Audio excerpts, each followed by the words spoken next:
All right. As promised, we're going to dive into Noah's flood and we're going to see if we can tie this in a little bit to end times.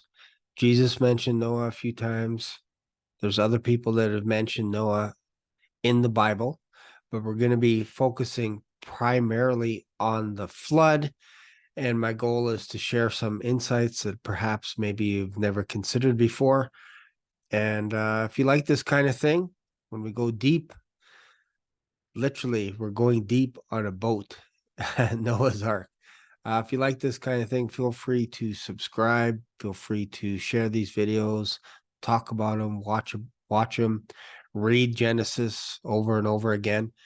And I think you might be tickled as to some of the insights that you'll have as well.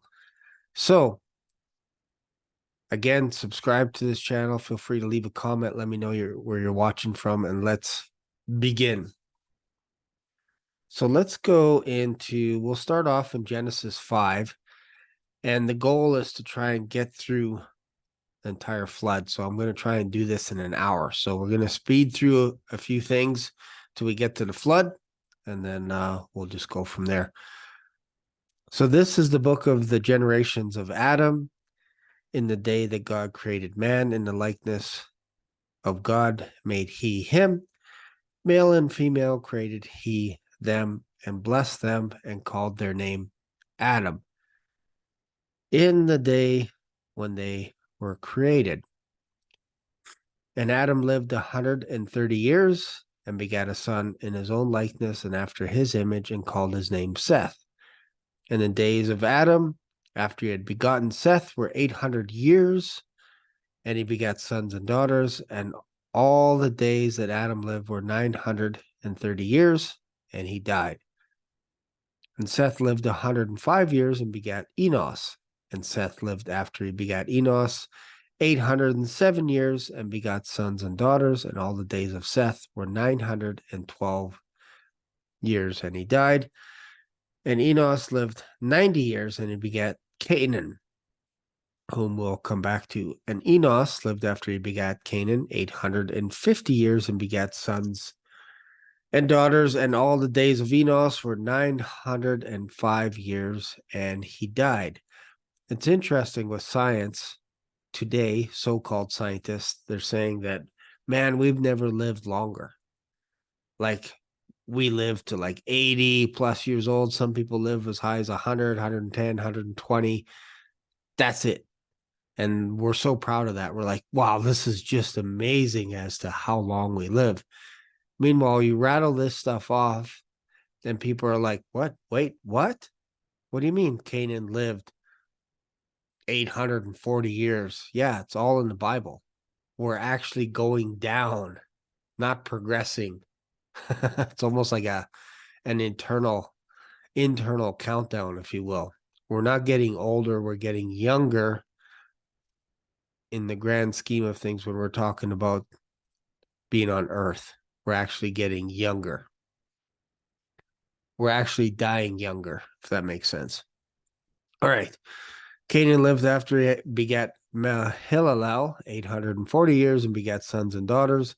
And all the days of Canaan were 910. And Mahalalel lived 65 years and begat Jared. And Mahalalel lived after begat Jared 830 years and begat sons and daughters. And all the days of Mahalalel were 895 years, and he died. And Jared lived 162 years and begat Enoch, who we'll talk about shortly. And Jared lived after begat Enoch 800 years and begat sons and daughters. And all the days of Jared were 962 years, and he died. And Enoch lived 65 years and begat Methuselah.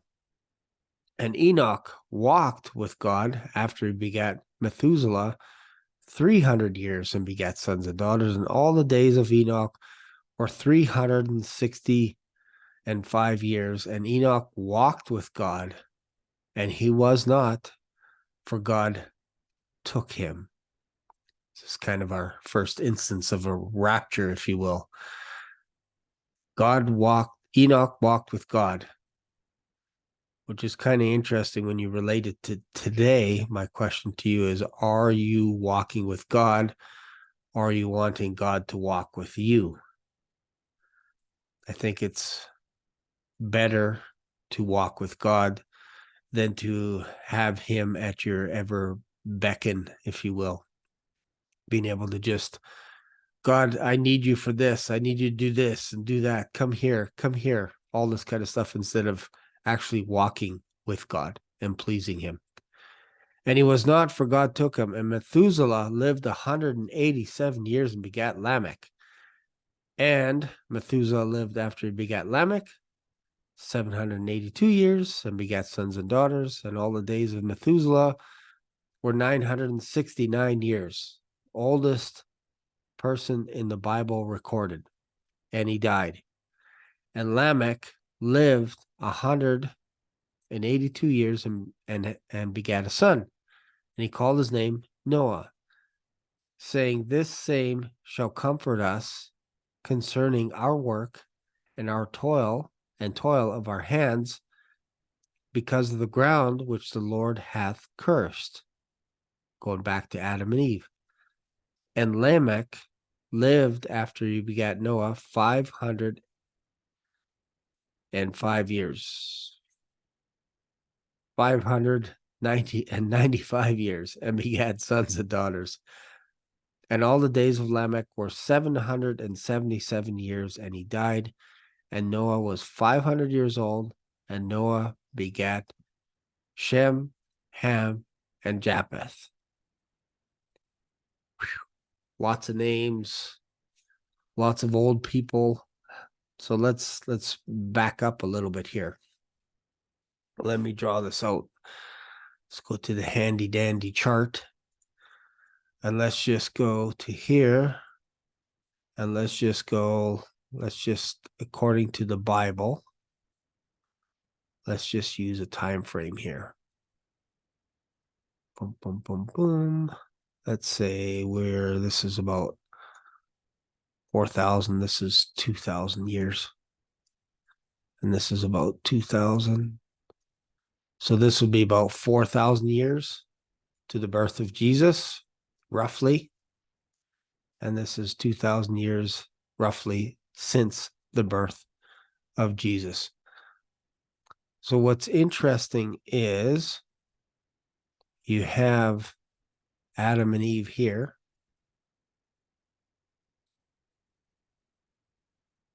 Adam and Eve.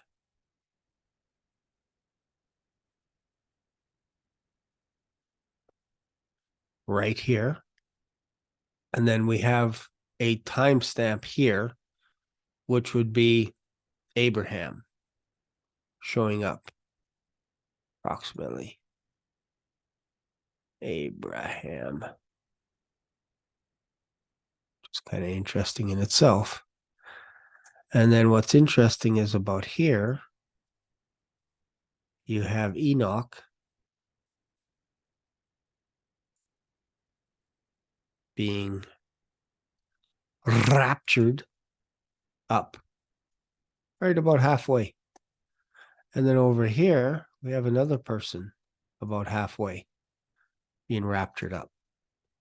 It's almost like we get a little reminder every once in a while to not forget about the rapture. Oops. Oops-a-daisy. Let's go here. Give or take a few 100 years. But basically, right there, which is kind of interesting. So then you have Jesus being born, and then now we have an extension of time right here. We're waiting for the blessed hope, for Jesus to come and get his church. And then after that is the great tribulation, Jacob's trouble. We won't talk about that in this video. Just to give you a little timestamp right here. Jacob's trouble right here. So this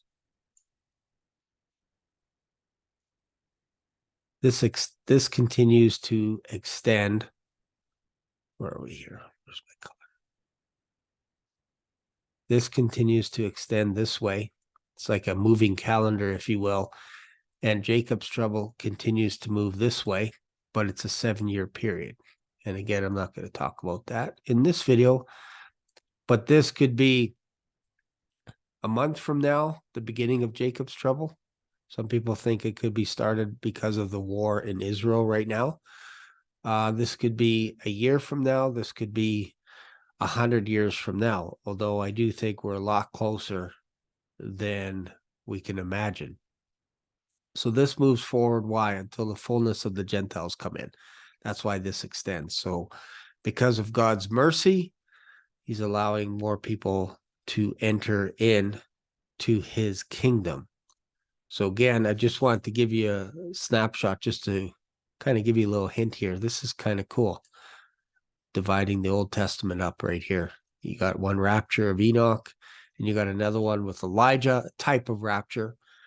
Enoch was translated so he wouldn't see death. Elijah was taken up in a fiery chariot. So let me stop there. All right. So I thought that was kind of cool. Hopefully you kind of learned something. Maybe you already knew that, but it's always kind of nice to see. So we're now introduced to Noah. And another thing that's kind of interesting I didn't want to forget is I wanted to quickly look at the names of basically the generations leading up to Noah, what their meanings are of the names. So I thought that's kind of cool. Let's just see here if I can find it.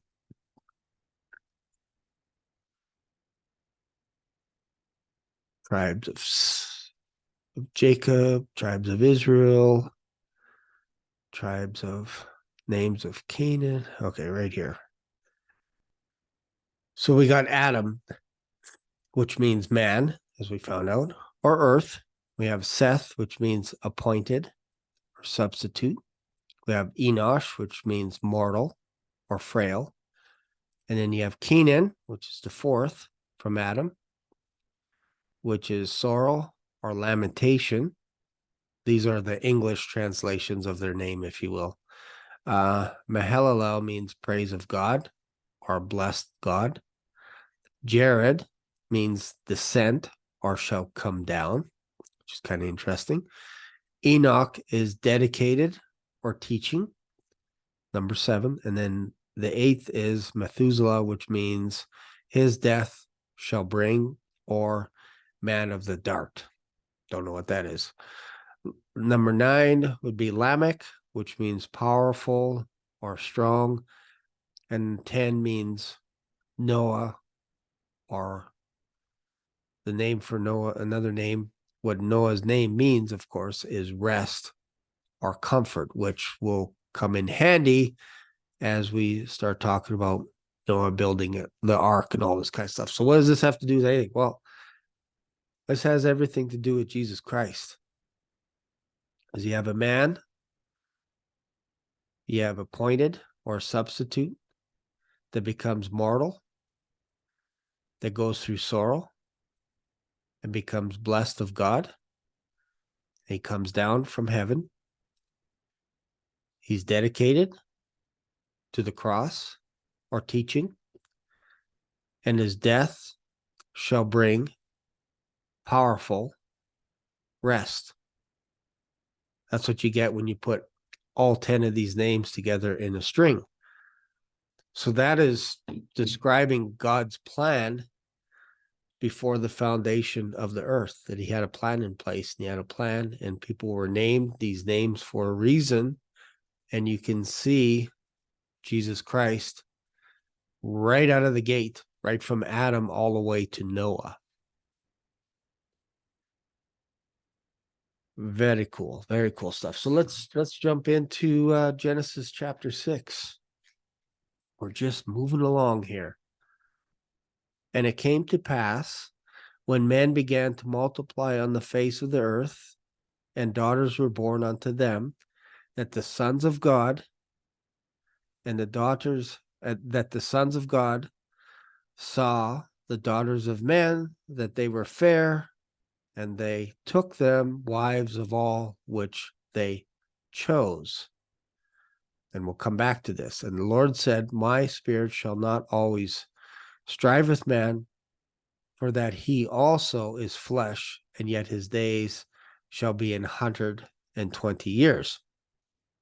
There were giants in earth in those days, and also after that, when the sons of God came in unto the daughters of men, and they bare children to them, and the same became mighty men, which were of old, men of renown. And God saw that the wickedness of man was great in the earth, and that every imagination of the thoughts of his heart was only evil continually. And it repented the Lord that he had made man on the earth, and it grieved him at his heart. And the Lord said, I will destroy man whom I've created from the face of the earth, both man and beast, and the creeping things and the fowls of the air, for it repenteth me that I have made them. But Noah found grace in the eyes of the Lord. And in Hebrews says that Noah was basically a righteous preacher. So this is the first time we hear or we see the word grace right here, Noah. Noah's name means rest or comfort, and he found grace in the eyes of the Lord. So then it goes on to the generations of Noah and his sons. And we start getting into why, some of the reasons why God decided to destroy the earth by a flood. But I just wanted to back up real quick to this little thing that jumps out at people. And it came to pass when man began to multiply on the face of the earth, that the daughters were born unto them, that the sons of God saw the daughters of men, that they were fair, and they took them wives of all which they chose. These women were abducted, kidnapped, if you will, forced against their will by angels. Now, some people think that this could have been from the line of Cain, and they're just people that liked Seth's people, if you will, and they decide to intermingle. But this is pretty crystal clear when you see the sons of God saw the daughters of men. So let's just hang on to that word, the sons of God. Let's go over to Job, because this is kind of an inkling as to where we see this. I believe it's for the first time.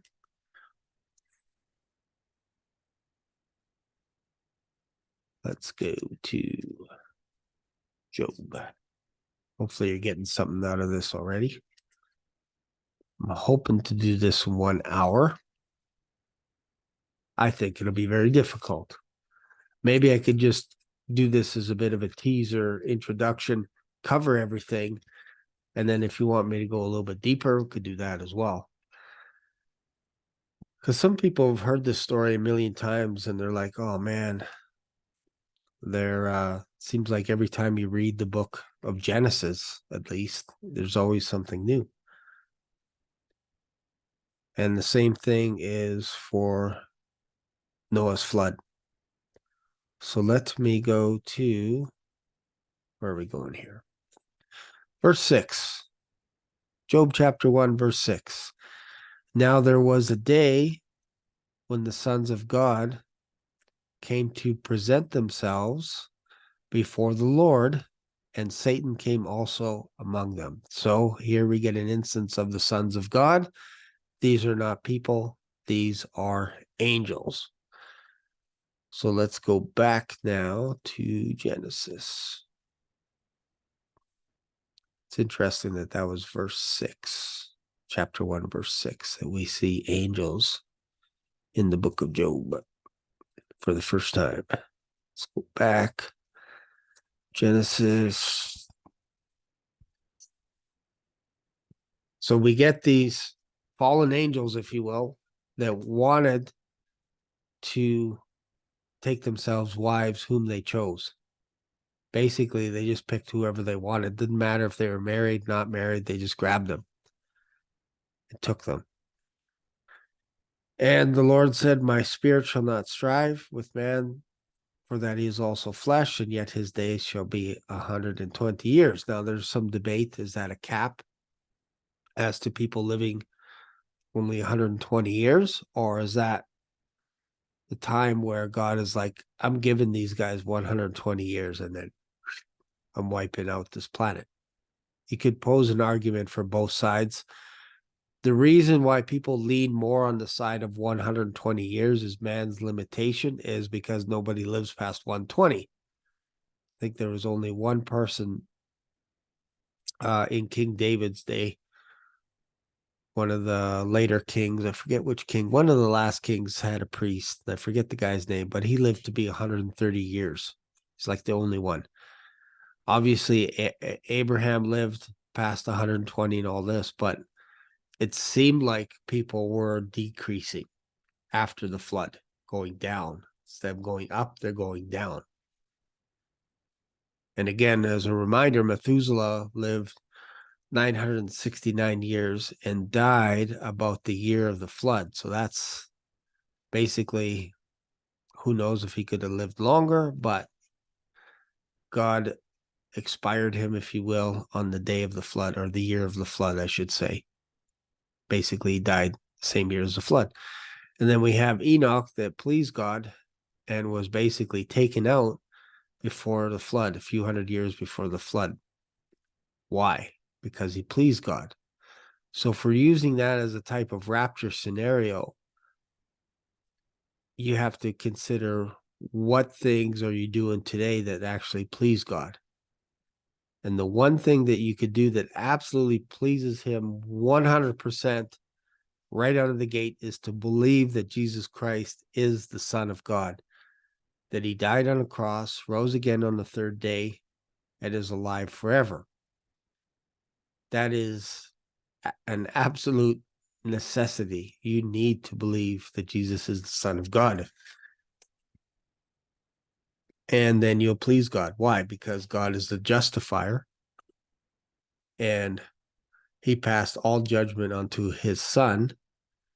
And if his Son isn't going to judge us, and God justifies us because of what his Son did, really, who can be against us?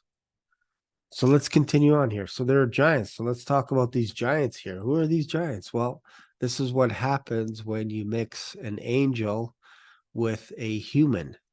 You're mixing the DNA, the strands, if you will, the codex, all this kind of stuff. And it's basically illegal. These angels were basically chained up to a future judgment day. So they're chained right now today for their punishment.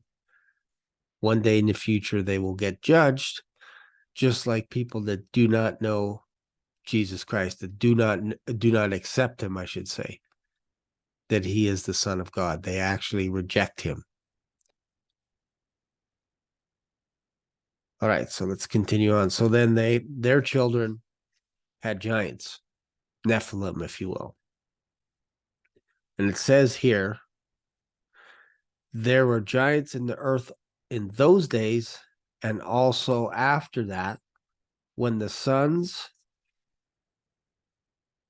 of God came in unto the daughters of men, and they bare children to them, and the same became mighty men, which were of old, men of renown. And any one of these giants that got killed, their spirits would leave them, and they would be almost like a vagabond here on earth. Demonic spirits. This is where we get our demonic spirits from. They're not from fallen angels. They are from the Nephilim. They're from the giants that got killed on earth. Humans killed them. Angels killed them. They killed each other, tried eating each other when food was scarce, tried eating animals, live animals, all this kind of stuff, craziness. And Jesus is basically saying that these days could happen again, will happen again. We just don't know what form. Does that mean we have containers, bodies, if you will, that are prepared to inherit, if you will, these demonic type spirits? And then therefore we get these hybrids of humans, hybrids of demonic spirits mixed with artificial intelligence, cyborgs, if you will. Who knows what that could look like? All we know is the people before the flood tampered with the DNA and the world got destroyed. This is going to happen again. It's just not going to happen with a flood. People are continually tampering with DNA today. And again, I'm not a rocket surgeon, but I just want to make it as easy as possible for people to understand, partly because I want to make sure I understand what I'm saying as well. So when I'm talking about mixing DNA, I'm talking about taking animals, splicing them with humans. I'm taking artificial intelligence, swapping them into people. Could be programs, could be limbs, all kinds of stuff that are robotics, if you will, to the point where they're actually trying to increase how long we live. And this is what they're trying to do. They're not even trying to hide this stuff. Elon Musk is working 24 hours a day, 7 days a week to try and put a chip in our brain. And when I was a kid, I thought that was all science fiction. And now we get Elon on YouTube doing demonstrations of how this is possible, watching monkeys playing Pong. We're not too far away from this, from what happened here in the flood.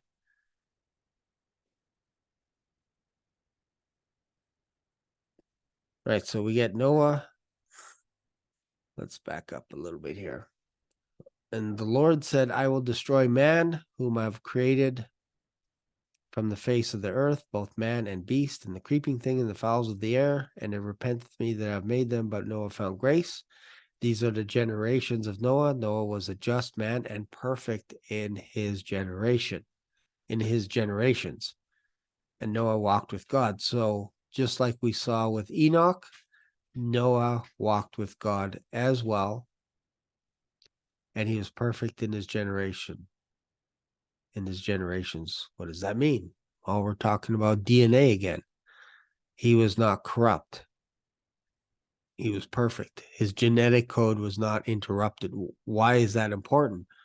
Well, if Jesus Christ, the future Messiah, is supposed to come through humans, you can't have tainted blood. You can't have blood mixed with Nephilim and all this kind of crazy stuff, fallen angels mixing with people. It becomes tainted. It becomes corrupt. And don't think the devil wasn't trying to do something like that, because he understood that the only way to be able to ascend to the highest part is to become like a human. He just wasn't able to do it himself. Probably goes back to the curse, where he was to be cursed and be on the belly all the days of his life and eat from the dust of the earth. Probably God stopped him from reproducing. So there is a theory out there kicking around about the serpent seed theory, which means the devil actually impregnated Eve at the same time as Adam did. Because there's scientific proof today that a woman can have two fathers. That doesn't make any sense. A child can have two fathers. What am I trying to say here? One woman can have two children from two different fathers. That's what I'm trying to say. And it usually has to happen within a few days of each other. So if Eve partook of this tree of the knowledge of good and evil, and maybe it was somehow mixed with the DNA from the serpent, and she took of it, and then Adam, because we don't see that Adam knew Eve before that, it was after the fall, that he knew Eve. If he did it within that time frame, now you got two different genetic codes, if you will. That's a theory that is out there. I'm not sure where I stand on that. I find that a little bit disturbing, but it kind of makes sense why people are wicked and why they don't want anything to do with God. But what we see here is we actually see the line of Cain becoming extinct. So you kind of have to toss that out that, okay, maybe that was an attempt by the devil to do something like that. We're not sure. Again, like I said, it's just a theory. But we see that the line of Cain actually died out, and I'll show you where. So basically, Adam, after they get kicked out of the Garden of Eden, and there's a sword that kept. Verse 24, so he drove out the man, and he placed at the east of the Garden of Eden cherubims and a flaming sword which turned every way to keep the way of the tree of life. And Adam knew Eve, his wife, and she conceived and bare Cain and said, I have gotten a man from the Lord. And she again bare his brother Abel. So there's no divider of where Adam went into Eve again. Usually that's how it's worded, but in this case, it's not. It's almost like Eve had a baby, which was Cain, and then she had another baby, which is Abel. Again, just a theory. And in the process of time, it came to pass that Cain brought of the fruit of the ground an offering unto the Lord, and Abel also brought of the firstlings of his flock and the fat thereof. And the Lord had no respect unto Abel, but unto Cain and his offering he had respect unto Abel and his offering, but unto Cain and his offering he had no respect. Not respect. So he didn't like Cain's offering. Why? Well, it's right here. And Cain was very wroth, and his countenance fell. And the Lord said unto Cain, why art thou wroth? Why is thy countenance fallen? If thou doest well, shalt thou not be accepted. And if thou doest not well, sin lieth at the door. And unto thee shall be his desire, and thou shalt rule over him. So it's just like flesh today. If we let our flesh do whatever it can or whatever it wants, it does not submit to God. It will never submit to God. Why? Because we probably have something happen here at the fall that caused us to be this way. And Cain, it happened to him. He's looking at Abel, and I think the reason why God didn't respect his offering is because he was already thinking about killing his brother. Why? Because God noticed his countenance fell. And we get an instance of this in, I believe it's in 2 Kings, where a Syrian king sent one of his servants to Elisha and said, ask him if I'm going to live. And the servant went to Elisha, is my master going to live? And Elisha said, he will live, and stared at the guy for a while. And the guy got ashamed. Why? Because Elisha saw right through him and saw that he was going to murder his king, which was his father. And he confronted this man. He said, God just showed me exactly what you're going to do. You're going to kill your master. And he said, no, I won't do that. Why would I do that? I'm not a wicked person. Man, that's crazy talk. No way. Goes back. His king, which is his father. It's interesting that he doesn't address his father as father, but it's his dad. His dad says, what did he say? And the son said, oh, you're going to live. Walked over to the side, grabbed a face towel, soaked it in water, walked over to his king and smothered him to death. That same countenance was murder. That's what Elisha saw. He saw his countenance change, and he's like, you're going to kill someone. This is the same countenance right here, I believe.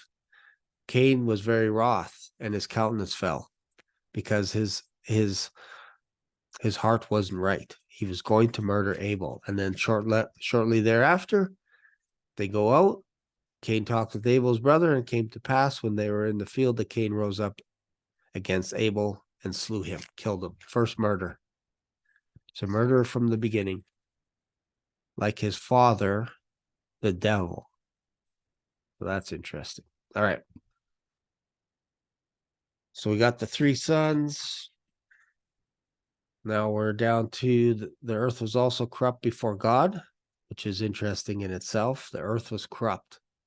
Probably, again, mixing species, plants, animals mixed together. Who knows if they're doing stuff to the environment, causing harm to the environment?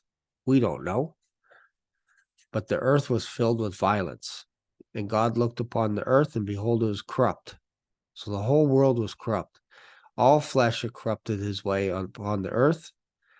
And God said, the end of flesh has come. The earth is filled with violence. Can you see that today? Does it seem like the whole world is filled with violence? My dogs are crazy right now. So this is very similar to what we see in Genesis 6. God said, the end of flesh is come before me, and the earth is filled with violence through them, and behold, I will destroy them with the earth. Make thee an ark of gopher wood. Rooms shalt thou make in the ark, and shalt pitch it within and without with pitch. And this is the fashion which thou shalt make it. Length of the ark shall be 300 cubits, and the breadth of it 50 cubits, and the height of it 30 cubits. And the window shalt thou make in the ark, and a cubit thou shalt finish it above the door of the ark shalt thou set in the side thereof. With the lower, second, and third stories shalt thou make it. And behold, I, even I, do bring a flood of waters upon the earth to destroy all flesh, wherein there is the breath of life from under heaven, and everything that is in the earth shall die. But with thee will I establish my covenant, and thou shalt come into the ark, thou and thy sons, and thy wife, and thy sons' wives with thee, and of every living thing of all flesh, 2 of every sort, shalt thou bring into the ark, and they shall keep them alive with thee. They shall be male and female, of fowls after their kind, and of cattle after their kind, of every creeping thing of the earth after its kind. 2 of every sort shall come in unto thee to keep them alive. And take thou unto thee of all food that is eaten, and thou shalt gather it to thee, and it shall be for food for thee and for them. Thus did Noah according to all that God commanded him, so did he. That's really hard to read when you have your dogs going crazy in the back playing. All right, so let's talk about this, and I might have to wrap this video up. We gotta look after these dogs here and feed them and all this stuff. But let me whet your appetite a little bit here with something. Let me go here. Boom. So let's draw this arc out here. So we got an arc. Let's have a look at this here. We have an arc. It's like 300 cubits by 100 cubits by 50 cubits, something like that. Got a little roof here. Don't know exactly what the roof looks like, but we have a window somewhere. Some people say it's like a slit almost all the way across. Some people say it's like on top where it's like a cubit by a cubit by a cubit, like a window, if you will.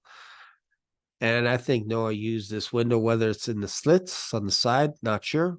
But if he did, I think Noah used it to kind of get an idea of where they were. Now, what is the purpose of having pitch both on the outside and on the inside of the ark? What's going on here? Let's have a look again at that. Make an ark, make thee an ark of gopher wood. Rooms shalt thou make in the ark, and shall pitch it within and without. And shalt pitch it within and without with pitch. So we got these rooms. What are these rooms? Well, at first glance, they seem like just rooms, cages, if you will, for animals and all this stuff. But what if it was something else here? What if we're looking at this? What if it's rooms like, how could I draw this here? Almost like this. What if there's rooms like this?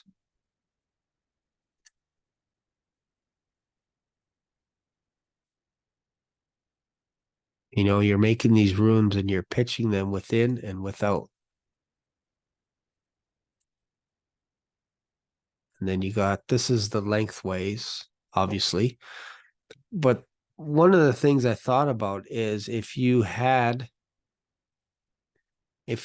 these rooms on top of obviously the rooms for all the animals, but if let's just call these special rooms where they're pitched within and without, they're waterproof.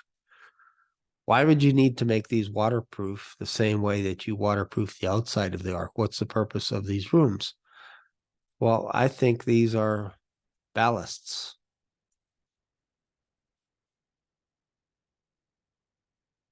What are ballasts? Well, they're used heavily in subs, but the idea behind ballasts is to fill these with water. I wish I was a rocket surgeon. Let's see here. Let me draw this a different way. Maybe this will help. Let's look at it from behind. So let's say we have the arc here. Seems to be reasonable that there's some kind of a curve in it so that water wouldn't go on top, but who knows? Let's just say you have the arc like this.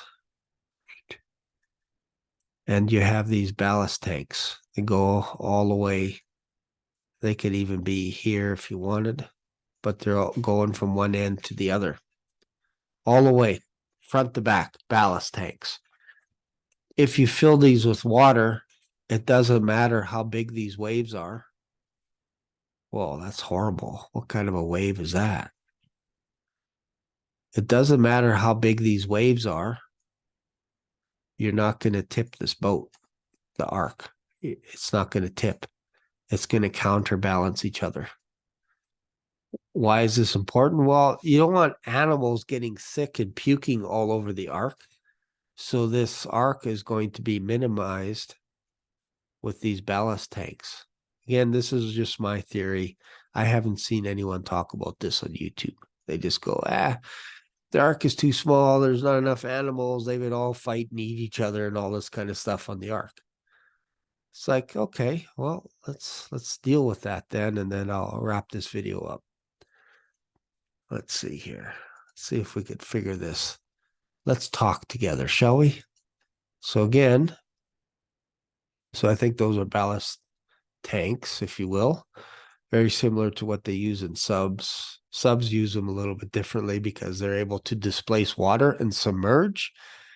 And then they open up the tanks. They close the tanks, force all the air out of the ship. And I'll just draw that real quick because maybe this will make more sense how a sub works. Again, I'm not a rocket engineer. But for subs to go up and down, you got to open up these containers, or you got to open up these. And they're basically like little rooms, if you will, that fill up with water. So you open up these doors. And when water goes into these tanks, water pours in, the sub actually sinks, controlled, because you can let more water in this side, a little bit here, maybe a little bit more here. And if you want to raise the sub, you close these doors, close them up, and then you force air into these to push the water back out. So you use pumps and all this kind of stuff and displace this water, and then this causes the sub to rise.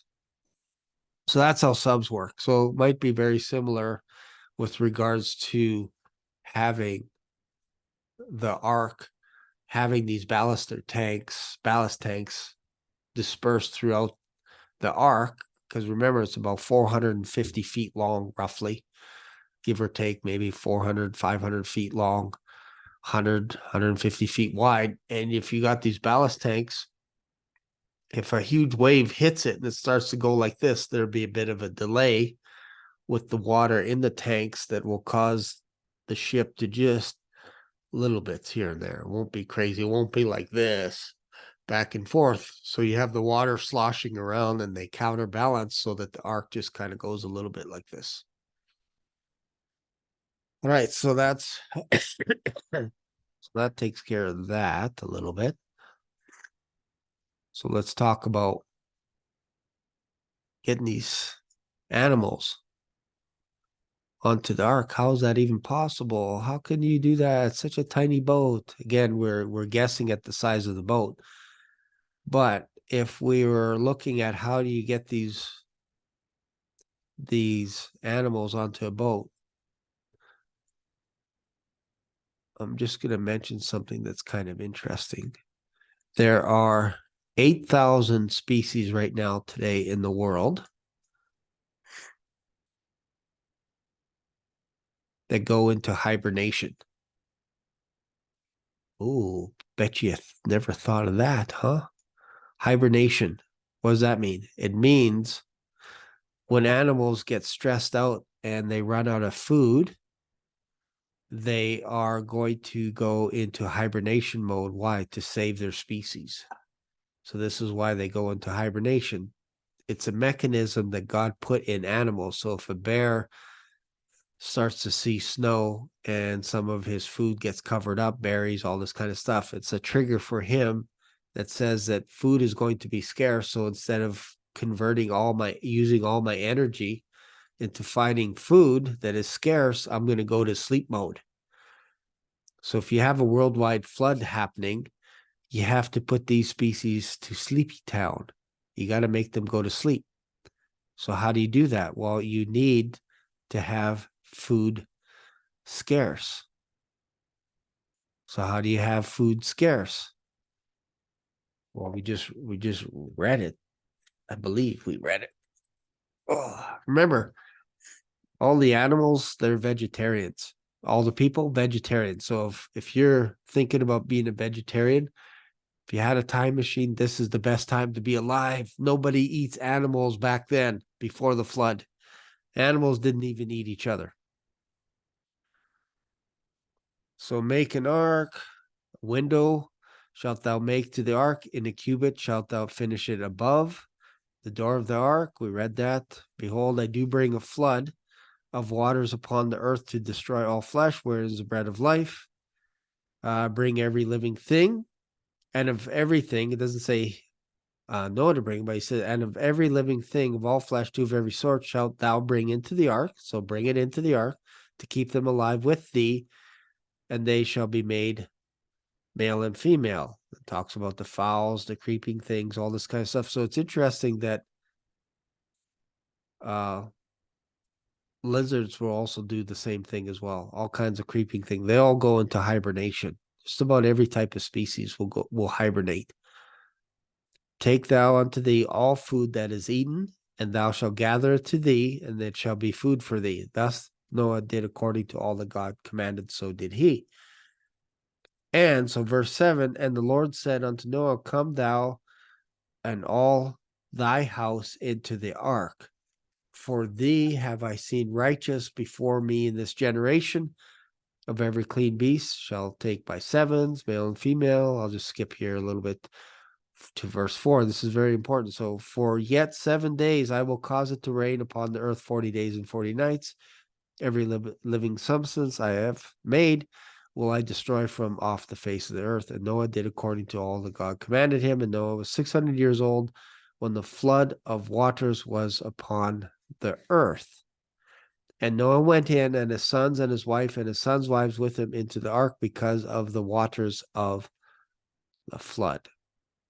So notice that the ark isn't closed off yet, but God said that in 7 days, again, I'm going to wrap this video up real quick here, but I think this is kind of cool. So we're talking about, Claire, talking about 8,000 species hibernating. How do we get them to hibernate? Well, if you have Noah's Ark right here, we don't know exactly where it is, but let's just say It's on some kind of mountain. Most likely not Mount Ararat, but let's just say he built it in a nice area where it's pretty flat, up above the trees, all this kind of stuff. I don't know. Just spitballing here. Now you have God saying that in 7 days, it's going to rain in 7 days. Yet in 7 days, I'm going to bring the flood upon the earth and it's going to rain. So we just read it. Make sure I'm not reading something crazy here. Yet, for verse 4, for yet 7 days I will cause it to rain upon the earth 40 days and 40 nights. Okay, so rain, it hasn't rained yet. So we got to get these animals to the ark. So one of the ways that you could do this is, let's see here. It's probably not a good scale to use, but let's just say again we have Noah's Ark. We have this here, and then we have this little loading dock, if you will, where all the animals come in. And we have the animals coming in. Why? Because there is, change this color here. There's a flood coming. Right now, there's a flood. It's slowly creeping in, which means the animals have to start migrating wherever. If there's lowland and waters starting to flood, remember there's no rain yet. So God is saying in 7 days, I need everybody in this ark in 7 days. You guys got to all be in here. So you have 7 days to get these animals in the ark. So it's flooding. And as it's flooding, animals are being drawn to this ark. Why? Because in a flood, animals go to people. Lizards, creeping things, snakes, whatever, birds, all kinds of creatures migrate to people. Why? Because people usually have food. Doesn't mean that they're friendly with them, but we have to understand that before the flood, the animals didn't have the fear and dread of man. They weren't afraid of them. This is probably why they're mixing their DNA and corrupting all these animals and stuff. These animals were not afraid of people, but when they saw the floods coming, as in the water is increasing, they started migrating towards the ark. And if you get animals from all over the world, you're going to have a huge migration because all you do is you flood the outside inwards. So again, if we're going back to our screen, let's erase all this right here. Let's go here. Maybe this is a better illustration.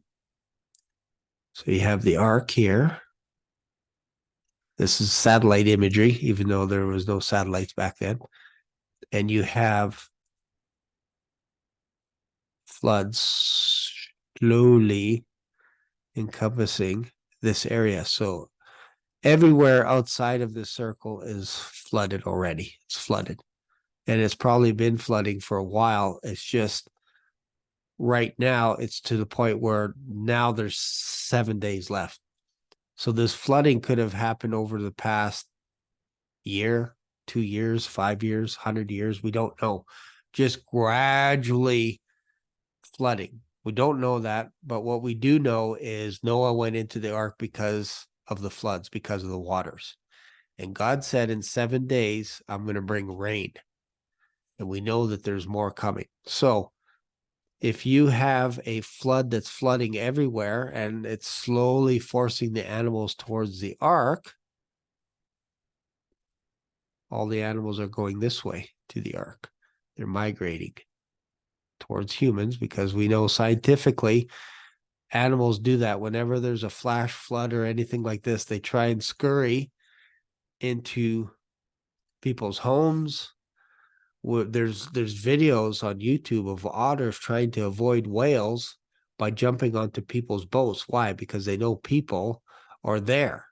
Not that they're making friends, but they're like, hey, there's a structure, there's people. I don't care about the people. I got to get into this boat because this whale's going to eat me. And you can see tons of footage where animals are doing that. If there's a fire, if there's a flood, animals will go to people to be rescued. They just do. It's part of it's in their DNA to trust people.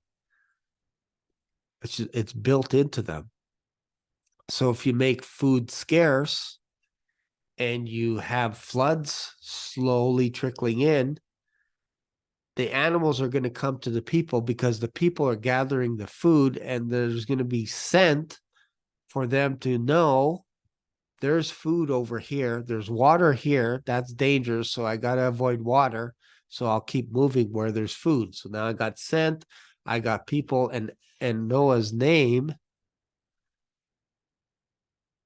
again means rest. Oops. Why does that matter? Well, it matters quite a bit. So you have Noah. Let me just write it. Hope you guys are getting something out of this. I find this stuff kind of entertaining for me. I like this. I like talking about this stuff. So you got Noah. His name means rester. Maybe that's his nickname, Rester. How can you tell I'm getting tired? Rest or comfort.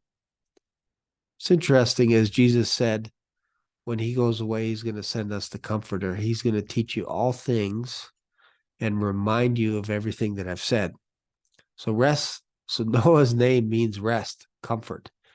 You know what you could also think of him as? The animal whisperer. That's right. What do I mean? I mean, when animals see Noah, they calm down, almost like he's hypnotizing them, like the dog whisperer, Caesar. Man, with his confidence and his energy, dogs calm down. I think I've only seen Caesar being bit a couple times and he didn't even freak out.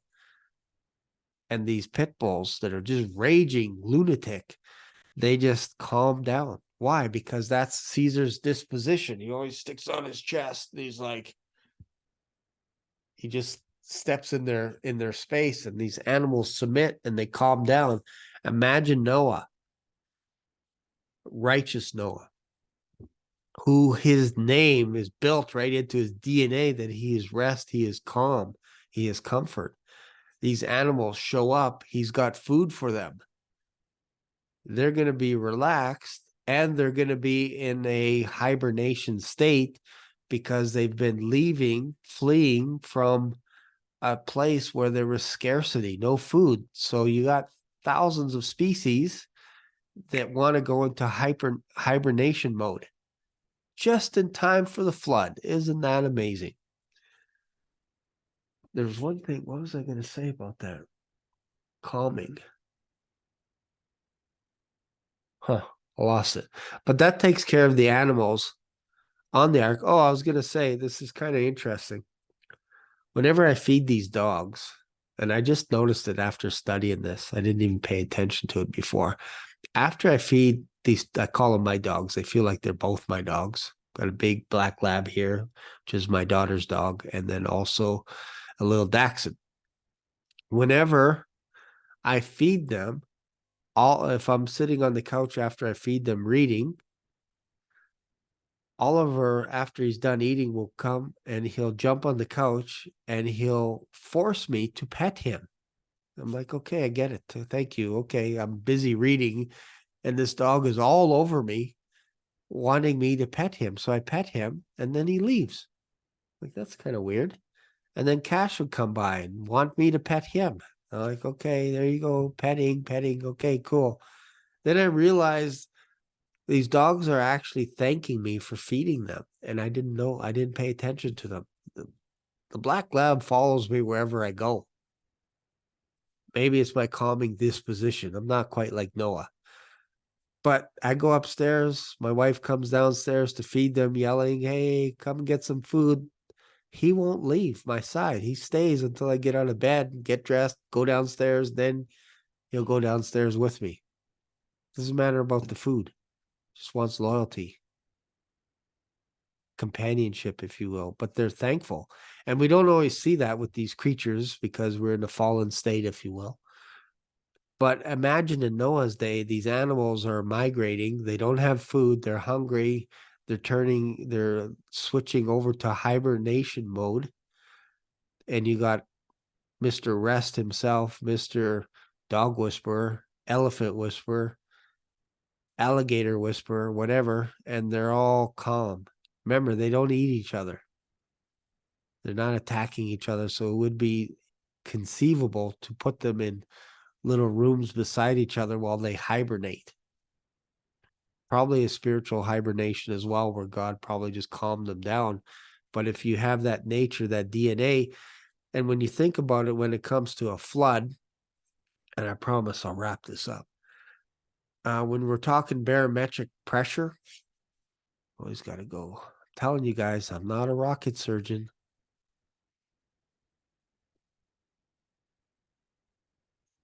All right, so what am I trying to say here? So you got these little birdies. This is how good of a drawer I am. How good of an artist I am. Look at these birds. Don't they look like seagulls in the distance? They actually look like M's. All right, so when the barometric pressure drops, birds hate flying. When does barometric pressure drop? When there's thunderstorms approaching. So what do these birds do? They tend to go find shelter. And if there's no shelter around, they'll find people because people build shelters out of nothing. So birds will actually migrate towards where they see camps of people, hopefully people that help them, that don't hurt them.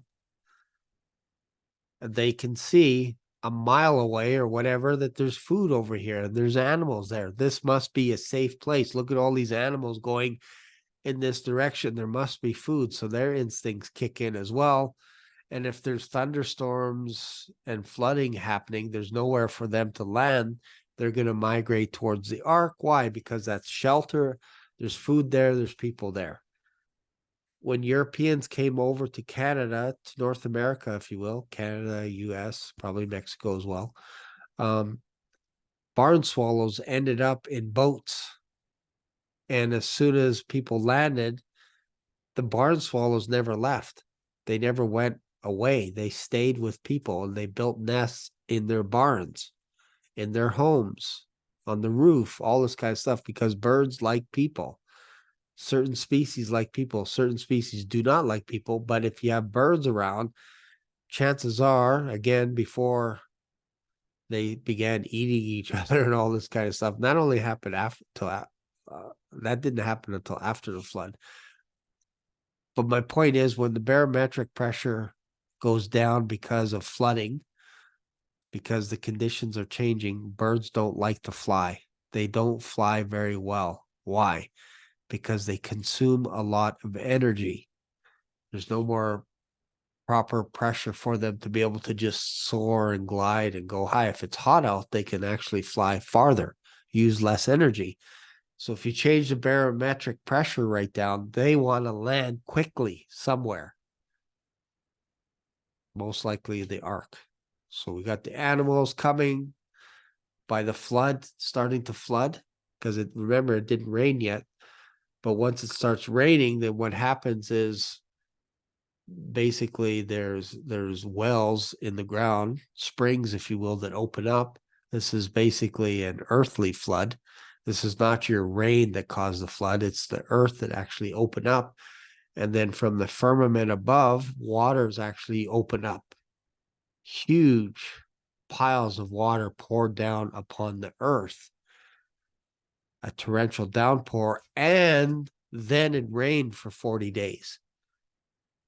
So you have floodgates opening up from the bottom, floodgates opening from above, and then you have rain clouds.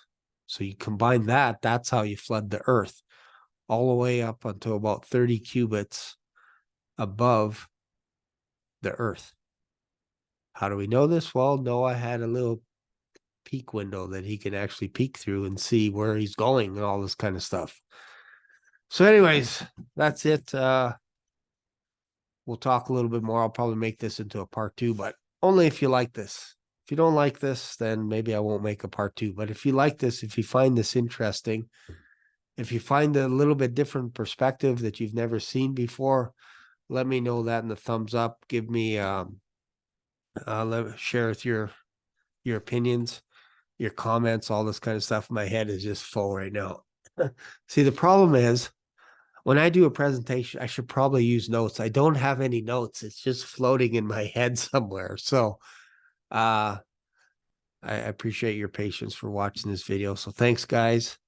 And if you want me to go a little bit deeper, pun intended, let me know that in the comments as well. And then maybe the next few days, I'll be able to make part 2. Thanks a lot for watching, and I will see you in another video. Bye for now.